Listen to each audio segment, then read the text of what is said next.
Hello mga kababayan, kumusta kayo? Magandang buhay po. Welcome sa aking YouTube channel, Analisa Reality Vlog.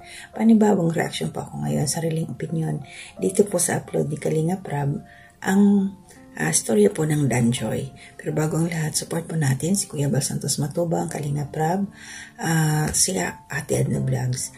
Please support po. At saka ang ating mga kasamahan pong mga sakaripa at reactors po ng Kalingap.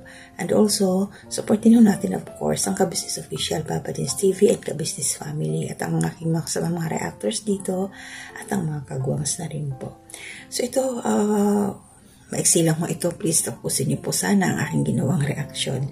At makikita niyo po, isa-silent ko rin lang sa other side yung mga kaganapan ng Danjoy doon sa pag-travel nila papunta doon sa location kung saan sila maglalaba. Yung kabuuan ng video po nasa channel po ni Kalinga Prab. So ito nga, si Kalinga Dan, iba yung trip niya. Naglalaba nga si Joy nung dinat na nila ito doon. At niyaya nga ito ni Kalinga Dan na mamasyal sila mag-joyride. Dinala na lang ni Joy ang kanyang mga labahan doon sa ilog na pupuntahan nila. At mapapansin niyo po yung itsura ni Kalinga Dan. Para silang pang Hollywood actor.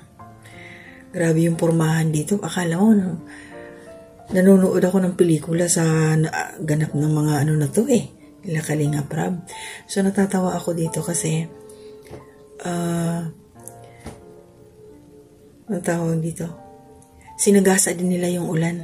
Inabutan sila ng ulan. Nung time na maganda pa yung panahon. So, andun na sila sa kalsada. Umpisa na umambon na. At ang ginawa ni Kalinga Prab dito para hindi naman mahirapan sila, Joy. Tawa ng tawa ko ito kay Kalinga Prab. Kinuha nila yung bit-bit kasi may dala si Joy na bag, yung labahan niya. At the same time, yung kay Kalinga Dan, yung naka-crossover na niya, bag niya. At enjoy. Nakakatuwa lang. Nung time na nandun na sila sa ilog, naalala ko yung lugar nung nakita ko. Parang sabing familiar sa akin. Alam nyo na yun, kung napanood yun, nasusundan nyo yung kwento ni Kalinga Dan. Yun din kasi yung time na dinala niya doon yung una niyang kalabtim. Nakakatuwa si Joy, first time niya sumakay sa motor. Yung sa pag-angkas, nag-aalangan siya kung humawa kay Kalinga Dan kung saan banda. Siyempre alam ko anong to, di ba may operasyon si Kalinga Dan, mahirap hawakan yun, baka mamaya ni Joy ba? Ang tawag dito, mapisil, mahawakan mabuti. So dito sa time na napanood niyo po ba? Sabihin gano'n nung nandun na sila sa ilog, pasawa ito si Kalinga Dan. Bakit niya inamoy yung labahan ni Joy na binabanlawan? Ang kulit. Nakakatuwa lang sila. Yung mga kilos nila ba, natural na natural. Walang script talaga As in, basta panoorin nyo po, puntahan nyo kay Kalinga Dan o sa Kalinga Prab sa channel niya. Dahil habang pinanonood ko rin ito, inakangisi ako. So, hindi na talaga sila naiilang sa isa't isa. Kasi makikita mo yung niya, yung kakampantihan niya na andyan siya si Kalinga Dan yung kanyang kalabtim. At ito nga, syempre, akala ko nga nung time na to wala silang pagkain doon. May nauna na pala na ihanda si Kalinga Dan. Syempre, nandoon yung mga K-boys.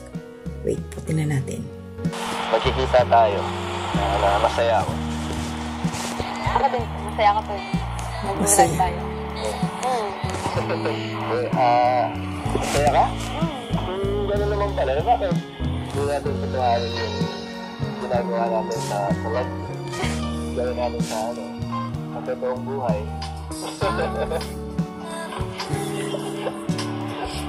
Pambira si Kalinga Dan. Parehas silang masaya. Si Joy at saka si Kalinga Dan. So bakit daw hindi na lang nila tutuhanin sa totoong buhay yung kanilang ginagawa?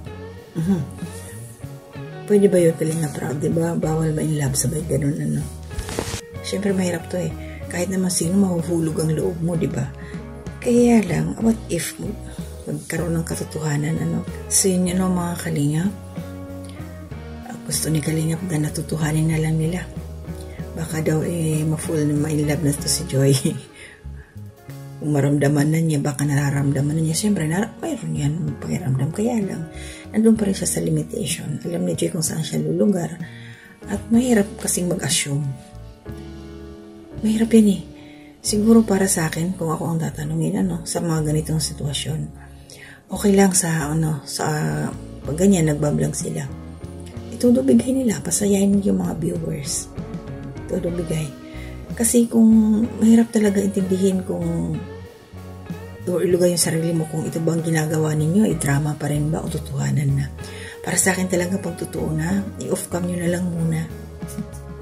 Diba? Kasi mahirap talaga para sa side ng babae, para ka dito kay Joy, mahirap yan. Baka mamaya nag-iisip ka na kayo pala drama lang. Yung mga ganong sitwasyon ba? Si Joy kasi habang tumatagal, sabi nga dito pag tinitingnan mo, lalong gumaganda. Talaga to, napakaamo lang ng mukha ni Joy. Basta match bagay sila ni Kalingap Dan. Bagay na bagay. Tama. Hindi lang ako yung nakangiti dito. May binasa akong comment dito, sabi ni Ma'am Emily. Galano, shoutout po Ma'am Emily. Hindi daw nawala yung mga ngiti niya hanggang matapos yung video. Kahit po ako, tuloy-tuloy din po yung ngiti ko, grabe. Nakadalawang panood na ako dito So, tama po, nakakapag-adjust na si Joy.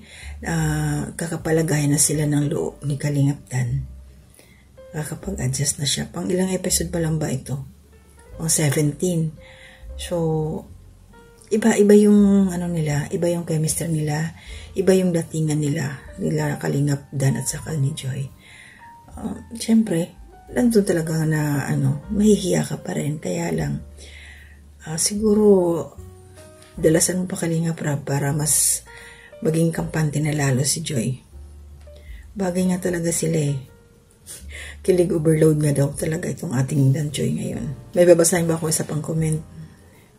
Sabi niya, gandang natural kasi si Joy kahit mabasas ng ulan, di nalulusaw. Wala kasing makeup. Hindi siya. Kahit kusutin mong mukha ni Joy, hindi talagang ganun pa rin siya. Napaka lang. Makinis siya. Normal, natural lang bata. Sana Kalingap Dan, ito lang masasabi ko. Kung sakasakali man, baka mamaya mahulog talaga yung loob ni Joy. Sana hindi mo siya saktan. Mahalin mo talaga. Yung totoo kung mangyayari man yun. Kasi ngayon ma-attach ka talaga sa mga ganyang sitwasyon, Diyos mio. Kahit sino naman single ka, maiilabo talaga kay Kalingap Dan, diba? Sana. So, yun lang po yung sa akin. Di po muna ako magsa-shoutout. Maraming salamat po sa suporta ninyo. Mag-iingat po tayong lahat. Basta support po natin lahat ng mga ina-upload ni Kalingap Rab, mga love team po niya. Pantay-pantay po, supportahan natin. Kasi mauwi din po yan sa pagtulong kanilang mga beneficiary. Lalo na yan, mga estudyante, mga pinapabahayan pa. Kaya wag po tayo mag-skip ng ads. Good vibes lang po tayo palagi. Bawal ang nega dito. Tatanda tayo lalo niyan Di po ba? So ingat po tayong lahat. To God be the glory.